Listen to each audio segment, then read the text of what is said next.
started watching YouTubes, and he's all over the internet, and I'm like, wow, this guy's kind of good. He kind of gets liberty, and he's smart, and sounds like he understands the Constitution and the proper role of government, the love of Mary.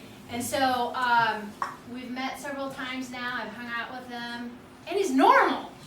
He's normal, and he's cool. And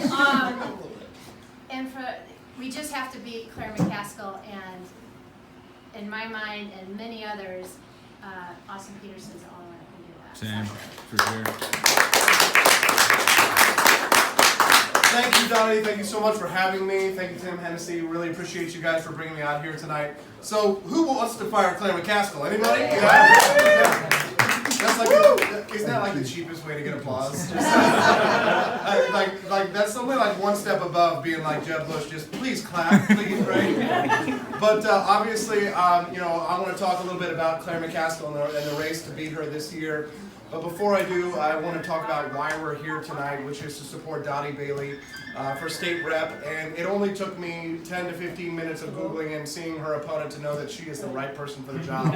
So please support her in this race, and please donate to her tonight. And I would be so delighted to be able to work with her on the state level. Now, some of you might know my history and my background, but if you don't, it's going to come out. So let me just preempt it, right?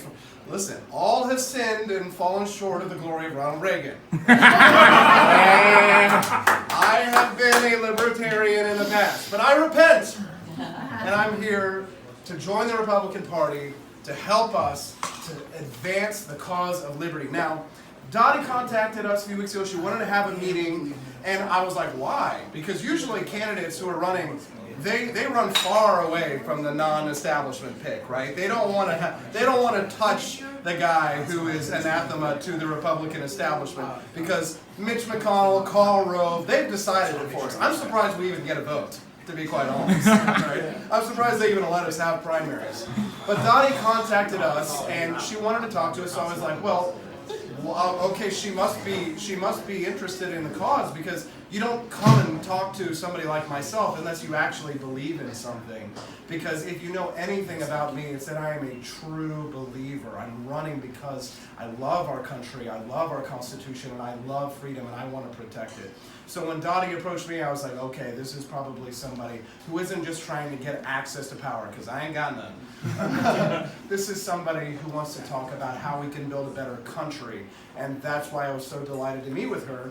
And we had a little meeting about a week ago, and we were talking about this little word on the bottom, right? Pro-liberty. And it was funny because she had said that somebody had told her, oh, no, you shouldn't put that on there, right? You shouldn't put that on there because did you know that word actually doesn't poll well with the electorate? Did you know that the word liberty, you know what? Firstly, it's because people don't know what it means. And the other reason why is because when people actually know what it means, it terrifies them. You know why? Because liberty means personal responsibility. Because whether they're Republicans, Democrats, Independents, and even some libertarians, as soon as you're like, what do you mean I got to pay for this myself? Then it terrifies them, and then they're like, well, I better vote Democrat because they're going to take care of me. Because the problem is that we're up against a mindset, an entitlement mindset that says that we will take care of you from cradle to grave. But what people like Dottie offer, what people like I offer is, we can't give you free stuff, but we can recognize your freedom. And that gives us more prosperity than Bernie could cook up in all of his socialist fever dreams, right? Because there is no magical money fairy, right? The Federal Reserve can't just pump out free money for all of us. I mean, and it does kind of wonder, why do we even have to pay taxes if the Federal Reserve could just print cash unlimited? We'll talk about that later. But I was so excited to get to come and talk to you all tonight, because here's the thing, and I'm becoming more and more convinced of this.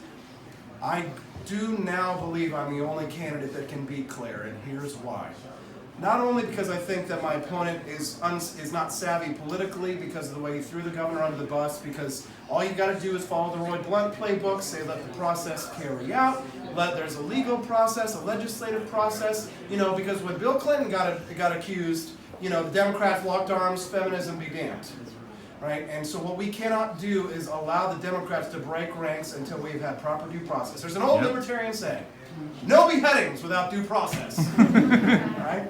And that is the maxim and philosophy I will carry through as your next U.S. Senator.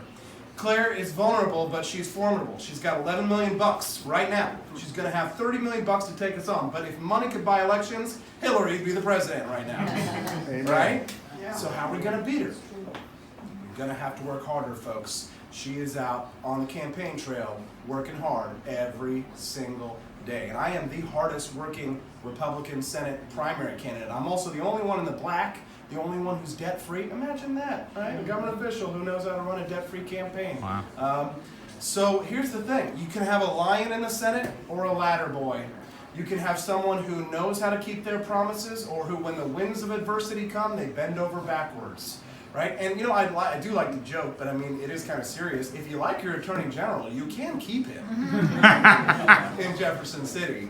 But when it comes to sending somebody to Jefferson City who's going to represent the will of the people, anybody who has the chutzpah, the huevos, to put that on the front cover must mean it, because it doesn't poll well. But you know what? What's right isn't always what's popular, and what's popular isn't always what's right. If you want what's right for Missouri, I'm asking you to please go and put some money in Dottie Bailey's pocketbook, help her to win this election, do what's right for Missouri. Go out and check out her website, get involved, knock on doors. DottieBailey.com. I'm going to go make a donation as soon as this is over. All right, so please join us. The revolution for freedom continues. Thank you so much, and have a wonderful night.